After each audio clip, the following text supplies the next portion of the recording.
నిన్న జోగి రమేష్ ఒక press meet పెట్టి కోడలి మేఘనాతో టీడీపీ డ్రామాలు గడుతోందని, ఏఐ వీడియోలు అన్నీ తీసుకొచ్చి వసంత కృష్ణప్రసాద్ ఐటీడీపీ ద్వారా తన మీద కుట్రలు చేస్తున్నట్టుగా వాపోయాడు.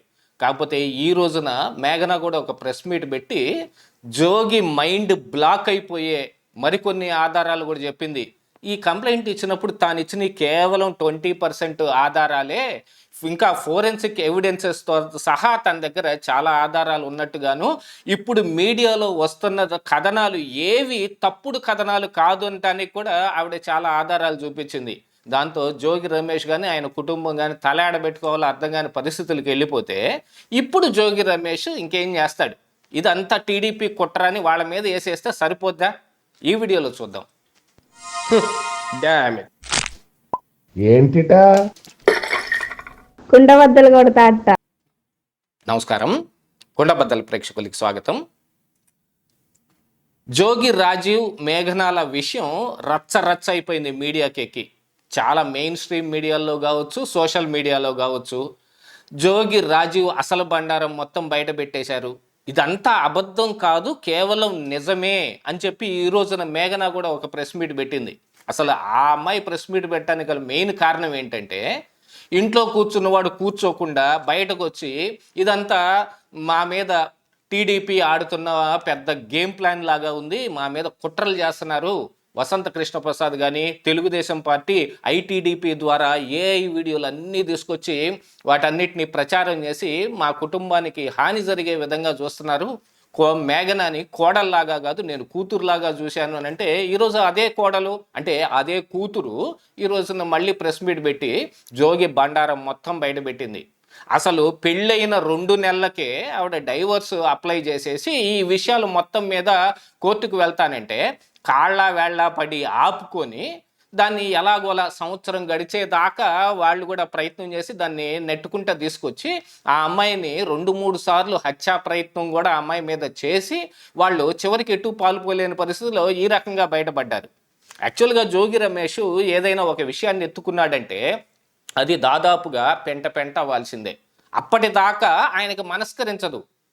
కాకపోతే ఇదంతా రాజకీయ ముసుగులో జరుగుతుంది, రాజకీయాలు మా కుటుంబంలోకి తీసుకొచ్చేసి మమ్మల్ని వ్యక్తిత్వ హననానికి పాల్పడుతున్నారు అని టీడీపీ మీద అబాండాలు వేయడానికి నిన్న ప్రెస్ మీట్ పెట్టాడు. కానీ ఈ రోజున టీడీపీయే చెప్పాల్సిన అవసరం లేదు, ఆ మేఘనానే బయటకు వచ్చి ప్రెస్ మీట్ పెట్టగలుగుతుంది. ఎందుకని జోగి రమేష్ పెట్టే ప్రెస్ మీట్ మేఘనా పెట్టలేదా? తనకు జరిగిన అన్యాయం గురించి ఒక ఆడపిల్ల పోరాటం చేస్తుంటే దానికి రాజకీయ రంగు పులిమేసేసి పబ్బం గడుపుకోవాలని చూస్తున్నాడు.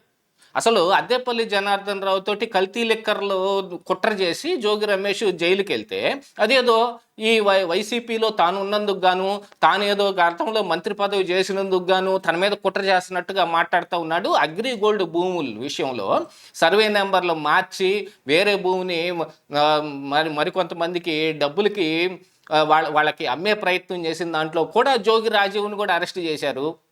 ఇదంతా ఎందుకు జరిగింది? వీళ్ళు తప్పు చేయటం మూలాన జరిగింది, వీళ్ళ తప్పులని బయట పెట్టే రూపంలో జరిగింది. కాకపోతే ఇది కుటుంబ విషయమే అయినప్పటికీ గాను దీన్ని రచ్చరచ్చ చేసుకుంది జోగి రమేష్ ఫ్యామిలీయే.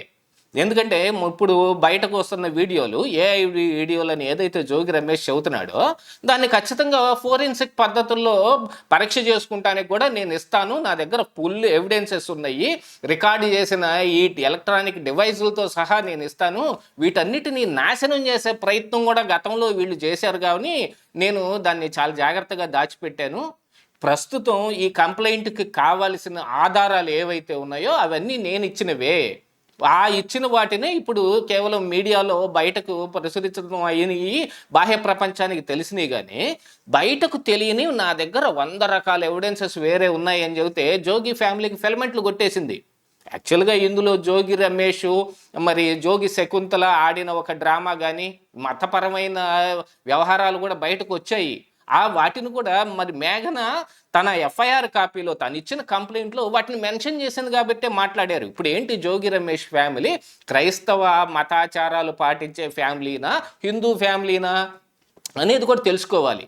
ఎందుకనంటే జోగి రమేష్ గతంలో విజయవాడ కనకదుర్గ మెట్ల దగ్గర ముందు నుంచొని కర్పూరం ఆర్పి పెద్ద ప్రతిజ్ఞ చేశాడు కదా. అంటే హిందూ ధర్మాన్ని ఆచరిస్తున్న వాడిలాగా బయటకు చూపిస్తున్నాడు. కానీ లోపల జరుగుతుంది ఏమిటి? నా భార్య బైబిల్ చదివితే తప్పేమిటి అని అడిగే జోగి రమేష్ తాను చదువుతున్నాడో లేదో చెప్పలేదుగా. తాను ఏ మతాచారాలను పాటిస్తున్నాడో ఇంతవరకు ప్రకటించలేదు. నేను క్రైస్తవుణ్ణి కాదు, నేను హిందూ మత ఆచారాలని పాటిస్తున్న హిందువునే అని జోగి రమేష్ నిన్న ప్రెస్ మీట్లోనే చెప్పాడా? కాదు. దాన్ని మాత్రం సబ్సైడ్ చేసేస్తాడు. ఎందుకనంటే వాళ్ళ అసలు గుట్టు బయటపడిపోయింది కాబట్టి. అందులో దాచిపెట్టుకోవాల్సిన వ్యవహారం ఏమి లేకపోయినా అది తనంతట తానుగా బయటపడ్డప్పుడు మాత్రం మీ దొంగతనం బయటపడింది అంటారు. మీరే బయట పెట్టుకున్నారనుకోండి, ఇదిగో మేము ఈ మతాచారాలు పాటించే వాళ్ళం, దానికి ఎవరికి అభ్యంతరం లేదు. కానీ విజయవాడ కనకదుర్గ ముందు ఒట్టేసి కర్పూరం ఆరిపితే అసలు అతను నిజమైన క్రైస్తవుడు అవుతాడా? ఇలాగ కర్పూరం ఆర్పి వేరే దేవత విగ్రహాల ముందు ఇంత పెద్ద పని చేశాడనంటే దానికి కారణం ఏంటి? కేవలం రాజకీయమే. గతంలో చంద్రబాబు నాయుడు ఇంటి మీదకు కర్రలు కత్తులు వేసుకొని వెళ్ళినప్పుడు బాధపడని శకుంతల చంద్రబాబు నాయుడిని అన్నారో అనలేదో తెలియదట. అన్నారో అనని మాటని ఏదంటే చంద్రబాబు నాయుడు భార్యని అవమానిస్తూ మాట్లాడిన మాటకి చంద్రబాబు కూడా కంటతడి పెట్టుకున్నాడు. ఆయన కంటతడి పెట్టుకుంటే ఇంట్లో అది చూసిన తన భార్య కూడా కంటతడి పెట్టుకుందని చెబుతాడు. కానీ చంద్రబాబు నాయుడు ఇంటి మీదకి కర్రలు కత్తులు వేసుకెళ్ళి వెళ్ళినప్పుడు అది అప్పుడేమన్నా మాట్లాడిందా? ఆ విషయం ఏమన్నా బయట పెట్టాడా జోగి రమేష్? లేదు. ఎందుకంటే ఆ రోజున మంత్రి పదవి ఉంది.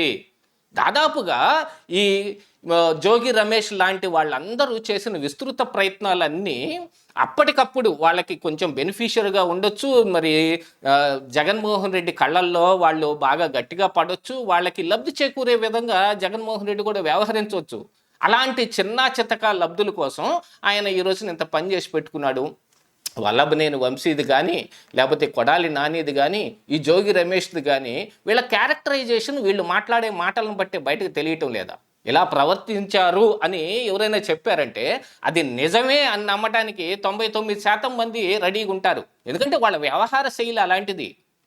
ఇదే జోగి రమేష్ మరి గతంలో కూటమి నాయకులతోటి మింగిలైపోవటానికి గౌతు లచ్చన్న విగ్రహావిష్కరణ రోజున గౌతు శిరీష్తో మాట్లాడినవి కానీ మరి ఆ రోజున మంత్రి కొలుసు పార్థసారథితో మాట్లాడిన మాటలు కానీ ఇవి కూడా జగన్ చెవిని బడి జగన్మోహన్ రెడ్డి ఈయన్నే దూరం పెట్టండి అనే దాకా వెళ్ళిపోయింది పరిస్థితి. అప్పుడు కదా మరి ఈ నకిలీ మద్యంతో కల్తీ సారాన్ని మద్యంలాగా అద్దేపల్లి జనార్దన్ రావు తోటి యూనిట్లు పెట్టించి మరి బయటకు తీసుకొచ్చి దాన్ని చంద్రబాబు నాయుడు నెత్తిని రుద్దే ప్రయత్నం చేసి తన నెత్తికే తెచ్చుకున్నాడు వీటన్నిటిని.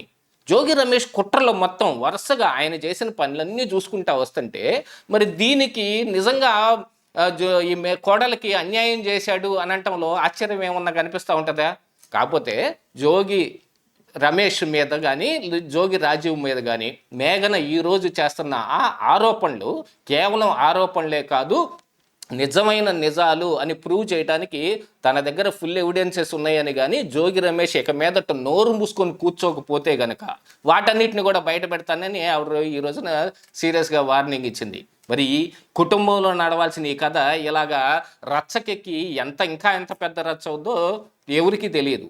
ఇదే ఈరోజు కుండబద్దలు.